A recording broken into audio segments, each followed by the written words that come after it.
Number 1. This is more about my mom than me. I recently moved back in with my parents and our 3 dogs while I'm between jobs. We live in a pretty nice neighborhood. Not much crime happens around here, and all my neighbors are pretty nice. We don't usually bother to lock the door when we're home, since we've never felt a need to. We live in a pretty safe neighborhood with little crime. Last night, at about 6, me and my dad decided to go grab some sushi downtown and do some grocery shopping. Mom decided to stay in since she had a conference call to make. We don't lock the door on the way out, since we never bother to anyways, and head out. For reference on how our house is laid out, the front door leads to the entryway and living room. In the entryway, we have a set of stairs leading upstairs with a dog gate so we can stop the dogs from getting into trouble up there without us. The living room has 2 doors that, when shut, isolate the room from the rest of the house, since they are the only points of passage besides the front door and stairs. When Mom went to trap the dogs in with her in the back of the house where her office was, one of our dogs, a Dachshund we call Bandit, since she's all black and blends into the darkness, ran upstairs when the gate was open and hid under my dad's bed like she likes to do. Since my mom couldn't get her down, she just closed the gate and trapped Bandit up there and turns off all the lights upstairs, the entryway, and in the living room. Mom starts her conference call and puts her noise-canceling headphones on, and everything is pretty calm for a while. Just as her call was finishing, Mom heard some noise from the front door, and suddenly the dogs went nuts. The dogs usually get really excited and bark a lot when we get home, so Mom thought we were back already. So when the front door opened, she waited for us to call out, "We're home," or something, or greet Bandit, who was right by the front door just behind the dog gate. But she didn't hear anything. The dogs, she realized, were really upset and not excited like she initially thought. She could hear a lot of squealing from Bandit in the front. She got up and turned on the light to call out, "Who's there? Are you guys back yet?" Only to hear, "Shit, but Mom's still home." A lot of scuffling, more yipes from Bandit, and the door slamming shut. She opened the door and the other 2 dogs burst into the room. When Mom opened the front door, she couldn't see any signs of whoever had come in the house, but the items on our front entry hall table were all thrown about, and the mail basket was tipped over. Bandit was super shaken up and wouldn't calm down. Mom was freaked, but called us first to make sure it wasn't us popping in real fast to grab something or anything like that. When we told her we hadn't been home, she knew that someone had just broken into the house while she was still home. But thankfully, because of Bandit and our other 2 dogs, there was nowhere for them to go but the entry hall and the living room. We were all a bit freaked out and decided to go tell the neighbors about what happened in case the intruders decided to try another house on our street. The neighbors across the street from us paused after we told her what happened and asked us if we knew the black truck that had been parking outside our house recently. When we told her no, she said she'd noticed the car parked out there several times, and 2 men, whom she thought were our contractors since we were having renovation work done on the house. They definitely weren't, since the contractors haven't been by for over a week. The fact that they said the mom and the car hanging around our house is what scares me the most. But I do know that if whoever has been watching our house tries this again, at least the door will be locked. Number 2. Check out the Show More section below for a link to a news report and mugshot regarding this story. I went out with my friends one weekend in high school and came back very late. I didn't want to wake my mother up by going through the front, so I went around the back to use the patio doors. There's a separate 2-bedroom house in our backyard. This is where my older sister lives by herself. I stopped walking towards the patio doors when I passed her house and noticed all the lights in her house on and the front door wide open. I figured she was going out that night and was on her way out the door. I thought about saying hi, but then I realized something was off. It was dead silent, like the house was empty. Why would she leave her house like that, with the door open and all the lights on? Who does that? Maybe. Of course, at 16, I'd like to entertain the possibility of something exceptional happening whenever I had the opportunity, because it made life extraordinary. Every knock at the door could be a long-lost brother come home at last, and any package in the mail could contain a severed finger wrapped in a ransom note. I had, no doubt, an unfettered imagination.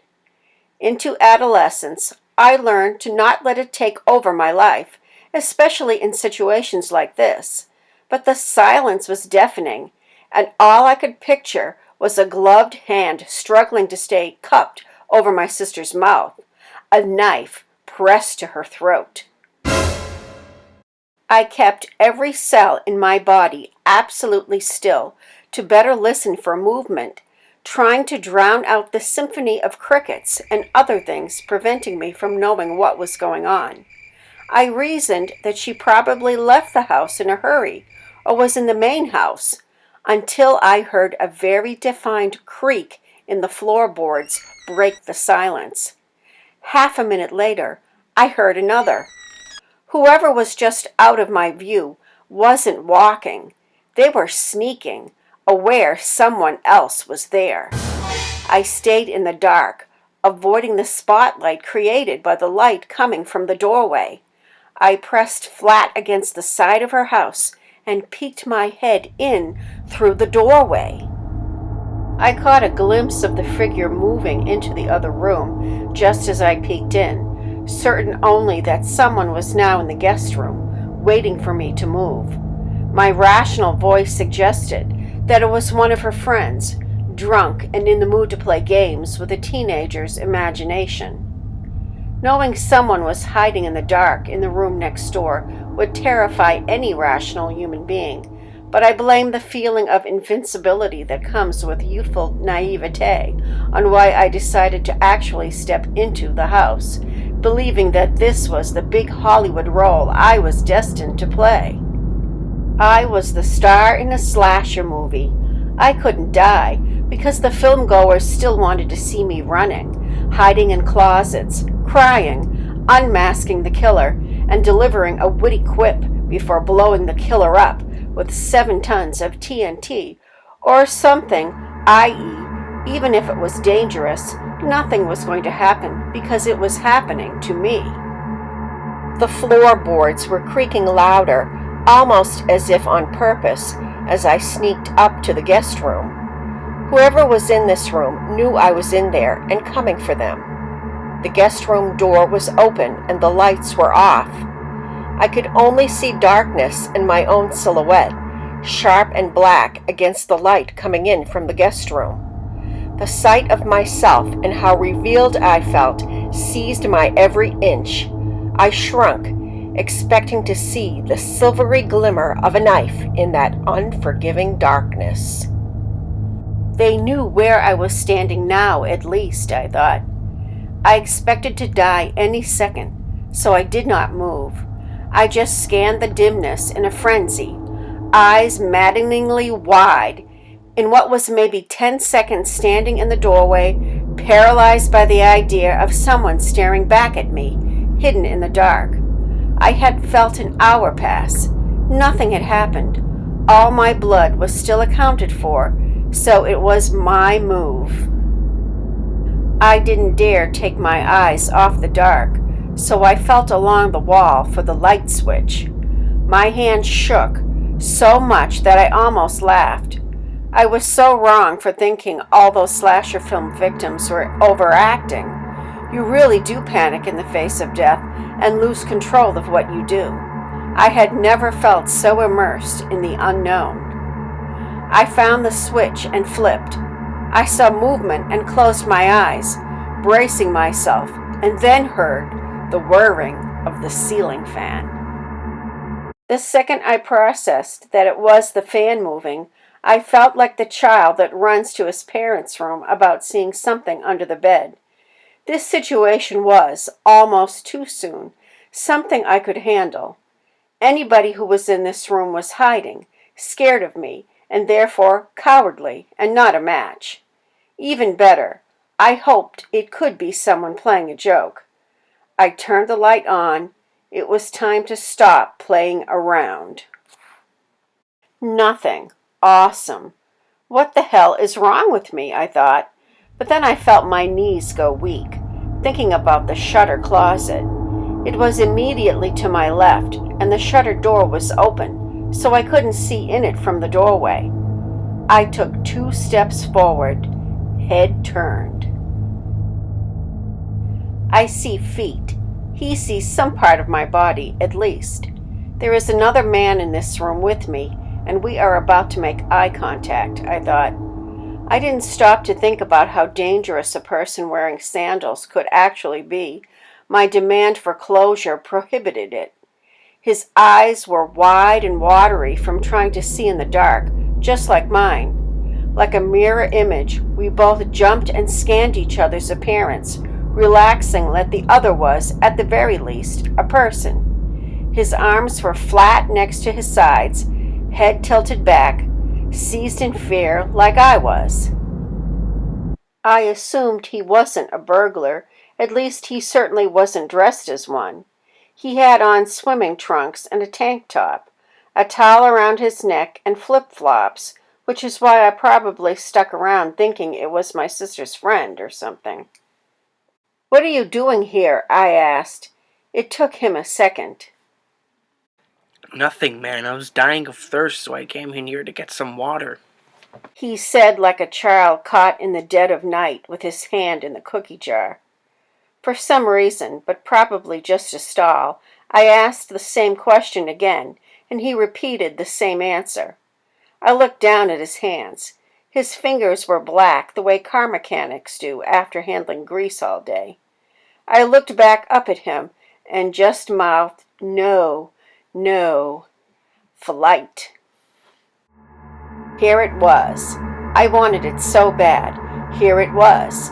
My own little horror film, running with no form, as fast as I could for my life. I expected to get shot in the back at any moment. I made it out of my sister's house and to the back door of the main house. I turned while running to see him. He was right behind me, and I just hoped he was going to turn left because he was so close to me that he definitely would have caught me. "Mom, there's a burglar in the house," I yelled as soon as I could get the patio door open. She came out screaming, the dogs barking behind her, adding to the chaos. I turned and locked the patio door. She grabbed the phone. We looked out the front window as low as we could and saw him kneeling at the corner of the house, hiding, waiting to see what we'd do. He grew impatient, hopped our fence, and got into a little white sedan and left. The cops came an hour later, thinking that the burglar had already left by the time we had made the phone call. Of course, this gave the police plenty of time to get there, because deranged criminals that hide in closets would never think to come back to take care of eyewitnesses, right? Monday afternoon, after I had come home from school, my mom tells me, "I want you to watch the news at 6 o'clock today. I think they caught the guy you ran into." 6 p.m. rolls around, and the top story is about a man who had gone on a crime spree over the weekend that ended in tragedy. I sat square in the middle of the sofa, cradling my head, hands over mouth, bouncing my knee wildly, waiting to see his face. This man went into a random family's house, just like mine, and stole a car at knife point. The family called 911 after he left. The cops spotted him on the road and tried to pull him over. He fled, and in their pursuit, crashed into another car, killing the driver and putting the passenger, her child, in critical condition. Police say Rodney D. I stopped listening. It was him. They showed his mugshot during the report, and I felt that dropping sensation in my stomach. It was him. I couldn't mistake it. This was the gaunt, terrified intruder I found standing in my sister's closet, hiding 2 feet away from me less than 48 hours ago. To this day, I still wonder, if the cops had showed up promptly, would the woman he killed the day after still be alive? It's not a jab at how well the police did their work, but amusing about the crucial nature of communication skills and how neglecting them can put another's life in great danger. Number 3. My grandmother stayed in a quiet neighborhood and knew just about everyone who stayed around her. She lives on her own and has been doing so ever since my grandfather died a few years prior.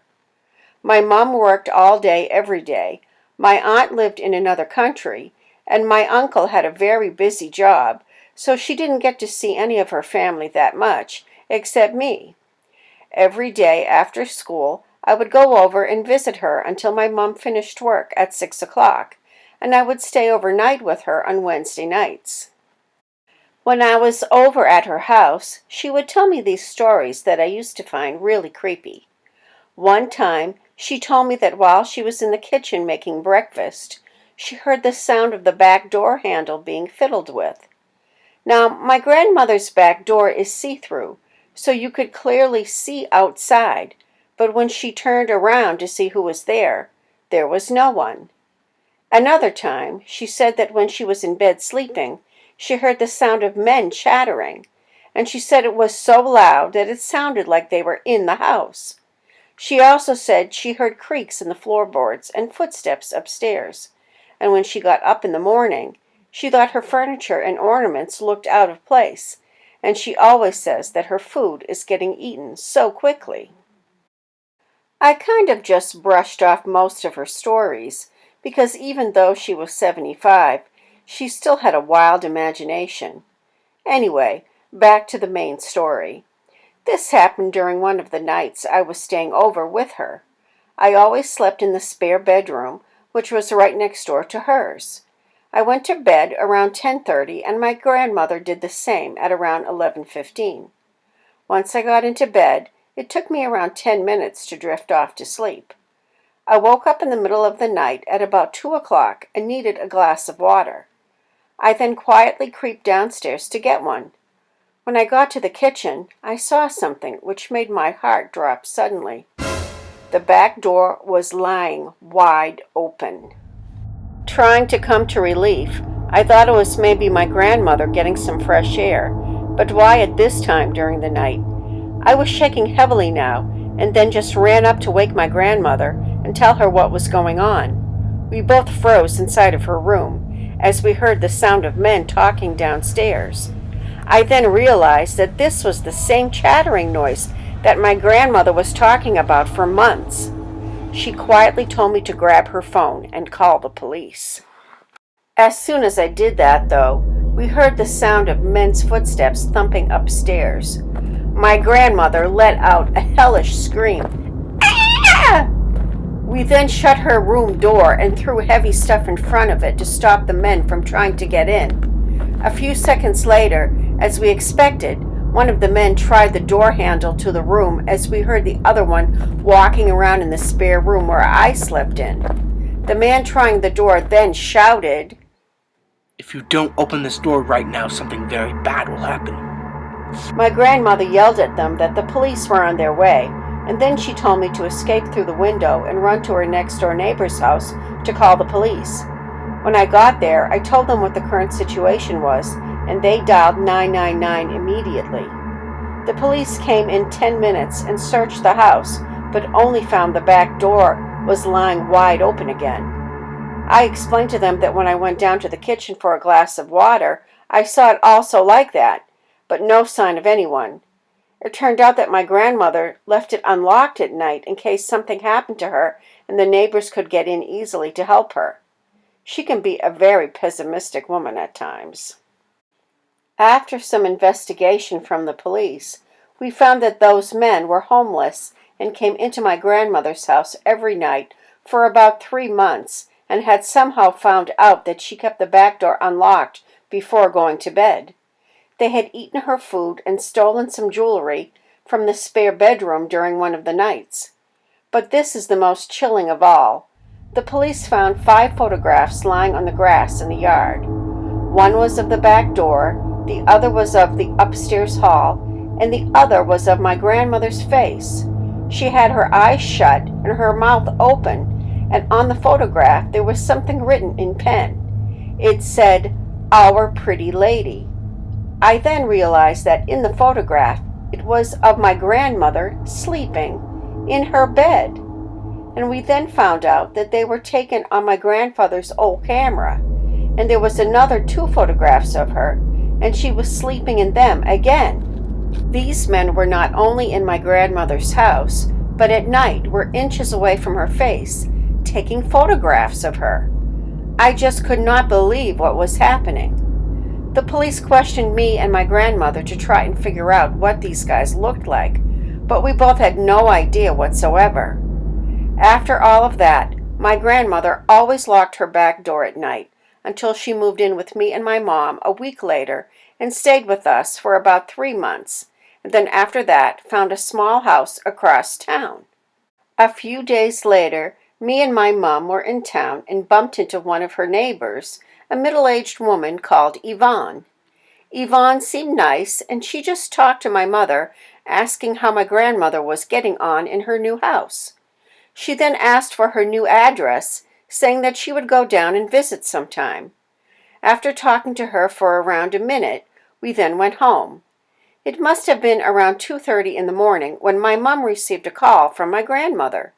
My mom asked her what was wrong, and she said that the same men who broke into her old house were trying to get into her house now.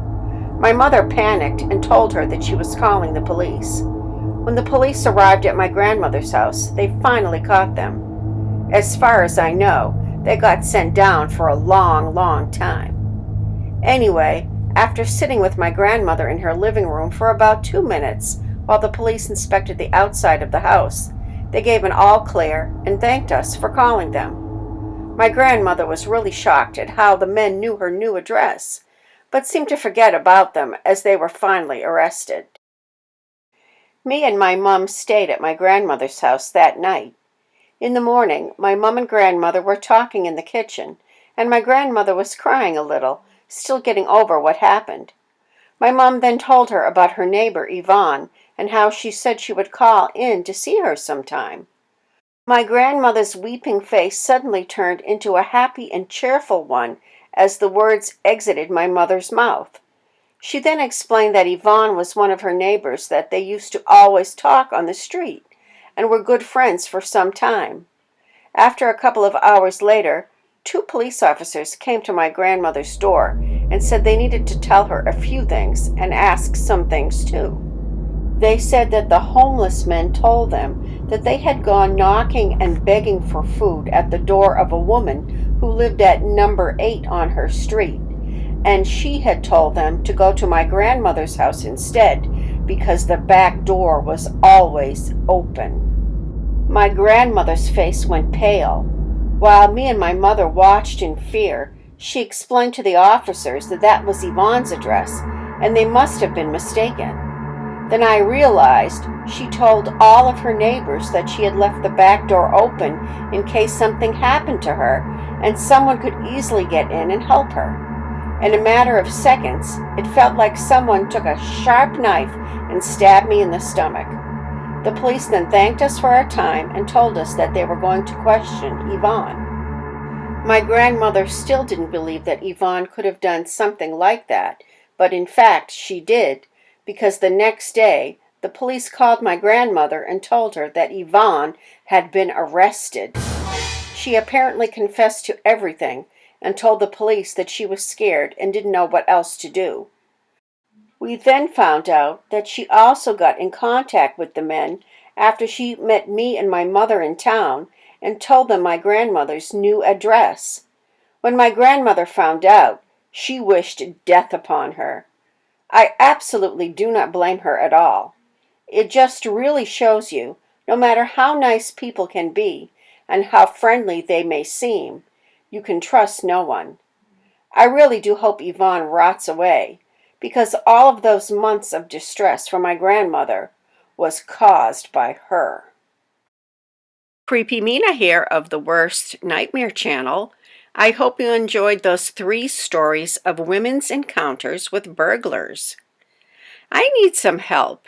If you have any stories of nurses with paranormal experiences on the job, imaginary friends who turned out not to be so imaginary, or of experiences with shadow people, please send your stories to creepymina@gmail.com. And of course, continue to submit your stories to Willing Stories, the subreddit, or to brosgrim.co, where any horror creator channel can upload them to their channel. Now, please comment below. Let me know if you like those new sound effects I added this time, or if you didn't. Please, if you will, give me a thumbs up. Subscribe if you haven't already. Please share on your favorite social networking platform. And always remember to stay safe.